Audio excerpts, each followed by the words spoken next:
তো চলে এলাম ক্রুজের আরেকটা এসি ফিটিং করতে। তো রোজকার মতো বেরিয়ে পড়লাম আমি আর আমার ক্যাপ্টেন।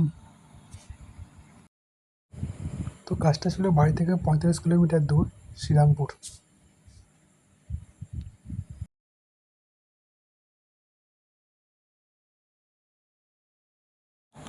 তো আজ একটু কাজের চাপ ছিল, তাই চলে গেলাম প্রথম কমপ্লেনে। এসির কমপ্লেন ছিল এসিটা ঠান্ডা হচ্ছে না। A few moments later. তো এই কাজটা কাস্টমার এখন করাবে না বলে দিল। তারপর মনের দুঃখে চলে গেলাম অন্য কাজে। তারপর এখানে পেয়ে গেলাম আর একটা আমি আমার হাফ মিস্ত্রি। সে বলছে এসিটাকে আমি খুলবো। আমি ঠিক আছে চল, তুই খোল।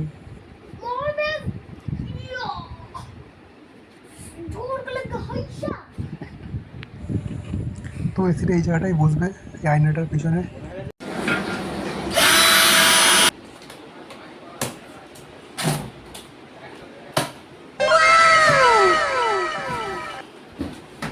সো গাইজ আমাদের আউটডোর এখন এই জানলায় বসে এখানে আমাদের মজুলদার ফিটিং মানে একটু মাপ নিচ্ছে।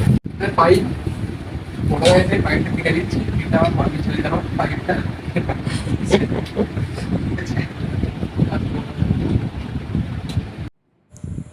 এসি আমাদের লাগানো কমপ্লিট। তো বাড়িতে একটা বাচ্চা ছেলে ছিল, তার পড়াশোনায় এতই মন যে সে পুরো দেওয়ালে পড়াশোনা করেছে, দেখতেই পাচ্ছ তোমরা। তো কাজ কমপ্লিট করার পর আমরা সব বাইকে গুটিয়ে নিচ্ছি। আর আজকে আমরা ঠিক এই অ্যাপার্টমেন্টে কাজে এসেছিলাম। তারপর আমরা দুপুরের খাবারটা খেয়ে নিয়ে বেরিয়ে পড়লাম অন্য কাজে।